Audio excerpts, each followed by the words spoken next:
What's up everyone, Moki F1 here, and welcome to my Mexico Grand Prix reaction. So this is for the 2024 race, obviously. So let's just hop right into it. Ferrari.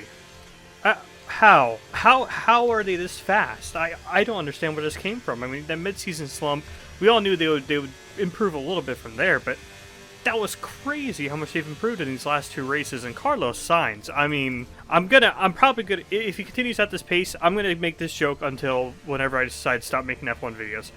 He watched my tier list. He had to. I put Carlos Sainz in B, and he's just been driving like an S tier driver in the past two races. Obviously, two races isn't, you know, that's not driving like that in an entire season, but still, he is really proving absolutely everybody wrong, and Alex Albon is in trouble next season because Carlos was on one this race. Unbelievable drive from him. Great, unbelievable pace in qualifying, broke into the 115s in these ground effect cars, which is unheard of, and then in the race, just an absolutely flawless performance from him, kept his nose clean, and just sent it. Now, speaking of Alex Albon, we'll talk about that thing at the start with Tsunoda and Albon. Obviously, in my predictions, I was talking about them and, like, you know, are they going to continue to flounder, Tsunoda and Albon, because of their rookie teammates coming in and performing almost as well as them? I said Tsunoda would have kind of a quiet weekend, and then Albon might be a little more feisty. But actually, both Tsunoda and Albon really stepped up in terms of qualifying and just, like, sheer pace as well. Obviously, Tsunoda had that off. That ended Q2, which was really unfortunate, but he was on to have some really solid pace, keeping up with Lawson, and Albon kind of wiped the floor with Colton, all things considered. So this crash, I don't really, even though I was talking a lot about this whole conversation about the rookies coming in and messing with Albon and Tsunoda's flow, I don't think that's what happened here at all. It's just an honest-God racing incident, and as I talked about in my predictions, Turn 1 in Mexico is just, it's a safe haven for crashes. Crashing feels good there, it seems like. So, yeah, not their fault whatsoever. I'm right here, so let's talk about the Max Verstappen and Norris incident again. So, yeah, Max doing the same thing as always, but on a turn that's even tighter than that turn at Circuit of the Americas. Sorry, I forgot the turn number again. I'm bad at that. So again, absolutely sending it in here and forcing Norris off through here. Because again, there is a little runoff. Hey, Verstappen's turning into one of those guys. He's just like, bro, just go into the runoff. Just go into the runoff and give me the corner. What are you doing? And possibly, you know, on a lap one or two, give a position away. You know, not only not pass me, but give up a position as well, is basically what Max is asking as I crash into the wall. Now, so last time I said in Circuit of the Americas, I felt like Max did actually push Lando off, and it wasn't really fair how he was driving. You know, you can't just say just use the runoff row every single time. I don't think that's really a fair argument. And I think it was way more clear here because there's a lot less space. There's a lot less room to just say, hey, dude, just use the, I'm driving like this, just use the runoff to avoid me, dude. No biggie. So in this case, it sort of looked like Norris was kind of trying to get the position back, but upon some replays, it was made clear, no, he was not trying to get the position back. He was definitely just trying to keep his position, and then Max once again pushes him way on the outside on these S's, where it's really not. It's a tough series of corners to do no matter what your driver's skill level is. In an F1 car, those corners are hard to do. So no, you do not overtake on those corners, but Max seemed like he was going for an overtake on a corner you don't want to overtake on. Just like actually in 2019 hereabouts, I think it was 2019, yeah, again, another one of these corners, you don't pass on these corners. He dive bombs in here in 2019, clips his tire on someone's front wing. I forgot, I think it was maybe Hamilton, and then boom, his race was just kind of over from there, even though he's very fast at this track. So same idea, same track, just setting it way too hard. And let's be real here, guys, Max has this championship. He just does. He's going to win the championship as long as he keeps on scoring a decent amount of points every single race. He doesn't need to be P1 every single race. He has the championship as long as he keeps finishing races. He doesn't get these 55-minute penalties or anything like that. If he just keeps it clean, he's going to win the championship. But I guess, you know, he's a racing driver. He wants to win every single race that he can. But this has just become way too aggressive now. Just sticking his nose where it doesn't belong because his car simply isn't that fast as a race car right now. It seems in qualifying, it's still pretty good, but in terms of race pace, the car is clearly not there all the way. But obviously, he's Max Verstappen, so he's not going to do that. Just my opinion, a little annoying watching him drive like that. But it just has to be said, Norris played it off better this time. He didn't let Max just get away with it. He really stuck his nose in there again. It was just like, no, no, no, no, no, no, no. I'm keeping the position this time, bro. You gotta appreciate that. And of course, again, Norris really kept his head down in this race and actually went on to pass Charles Leclerc kind of without any problems in that second stint, to be honest with you. His pace just really ramped up. So that McLaren car, it's still a problem despite the fact that the Ferraris look like absolute rocket ships out there. And again, it really does seem like every single time Norris gets put in one of these high-pressure scenarios, like for example Circuit of the Americas last time, this time around he played it off better, didn't let it affect his racing too much, and he's just a better driver every single time he goes through one of these incidents. So it's just great to see.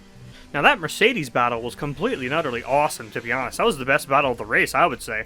Very, very entertaining from both drivers. I would say Hamilton is still the better race driver overall, but Russell is getting better and better, especially when it comes to defending. Very, very impressive stuff from him too. Really loved his driving. I mean, he was doing all that with a broken front, well, more or less broken front wing. So pretty impressive from him as well. So Kimi Antonelli, he's got his work cut out for him next year. It'll be very surprising if Kimi is anywhere near Russell, because I think Russell has learned so much having Hamilton as his teammate. Sorry, that was the word. I kept on trying to say team partner. I don't know why. But on the note of the Mercedes, Haas was right there for most of the race. Eventually, they started losing the positions, especially when Piastri started cutting them up. And then after the pit stops as well, they were a little bit slower in the second stint. But still, they were actually almost keeping up with the Mercedes cars, these Haas's. That was kind of wild to see, to be honest with you. And Kevin Magnussen, let's give him some flowers. Another guy who probably watches my YouTube videos, because I said he wouldn't do that great here. I said Hülkenberg was going to be the lead Haas. Not at all. All the way through qualifying, free practice, races, everything, Magnussen had this down, despite the fact that he's not been very good at this track in the past. I don't know, that was just, I was really happy to see that, very cool. It does make me wonder though, you know, he's been driving pretty well lately, so it kind of makes me wonder, what's he trying to prove? Is he trying to prove he should still be in the sport? Is he still looking for that Sauber seat? I thought he was more or less done with Formula 1 at this point. But if he's trying to prove he still has it, I think he really proved it with this race and last race too. He was pretty solid until he had that, the little bit of unluckiness that cost him the points finish. But before we get to Colapinto, we got to talk about the guy that Magnussen was actually racing with a lot towards the end, Piastri. So Piastri just had a horrid qualifying session. I know he would be great here, but we did have a little bit of hope with that FP3 session. But yeah, I mean, he just doesn't look very comfortable around this track, much like I don't. I suck at this track, if you can't tell. But yeah, I think he had a very respectable recovery drive, going from all the way from P17 to P6, I believe? No, Verstappen was P6, sorry, P8. So all in all, pretty respectable, but he did look a little disheveled, you know? I didn't really like to see the way he was driving too much, because he didn't look frantic, but he didn't look confident either, so I was a little disappointed to see that. But again, it's his second season, he'll do better next year.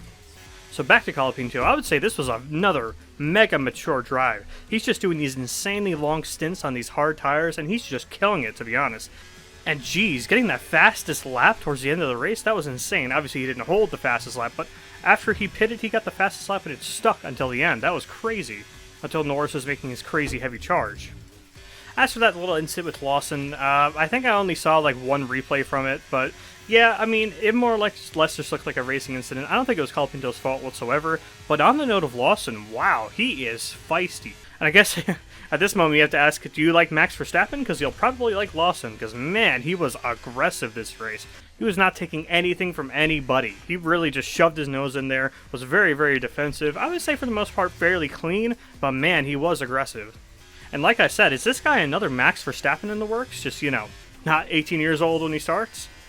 Again, on the whole, I would say Lawson did most things correct there, although I do think he was a little overly aggressive when it came to his incident with Perez. I think they definitely have some very clear animosity to each other, and I'm not too sure how I feel about that. It's a little weird. But when it comes to this race, Perez, that's just so depressing at your home track to have this sort of performance. I mean, just super slow in qualifying and then way too aggressive during the race, having multiple incidents on track, even getting a penalty and a little bit of damage. It was sad to see, but yeah, I think this is a situation where Perez just really needs the season to end already so he can move on, reset, and just try again next time. I mean, the question starts becoming, though, can he really come back from this season? This has just been awful, and having this performance at your home race, do you come back from this sort of thing? It's hard to say, really. I mean, it's kind of almost uncharted waters at this point. Having someone at a top tier team like this flounder so much and still keep their seat, it's pretty interesting to watch, to be honest with you. There's a lot of unanswered questions that makes the last few races here, but especially what next season is going to look like, super interesting. With the Ferraris, are they going to keep their pace up for next season? And if so, does Hamilton stand a chance against Leclerc? Do Red Bull get slower and slower? And in that case, is Verstappen just out of the driver championship, with Perez way in the back? And where does that leave Lando Norris? Can he still consistently get these poles with the fast McLaren car and actually get it to the race finish every single time for P1? Or will he continue to have these sort of consistency errors, which have really hurt his driver's title this time around, and against a fast Leclerc and Hamilton and Ferraris next year, that could really stop his chances of becoming a world champion. Well, that's about it for my reaction to the Mexico City Grand Prix. I hope you guys liked this reaction. What did you guys think of the race? What do you guys think about my yapping about what's going to go on next year? And what do you guys think is going to happen next time at the Brazilian Grand Prix? Of course, I'll have a separate video about that. And what do you guys think this Grand Prix says about the last 4 races of the season? What do you guys think? Do Ferrari keep it up? Do McLaren revamp with Norris at the helm? Does Verstappen continue his aggression? Or does he chill and just take the championship? That's all I got for you guys for now. Thanks for watching.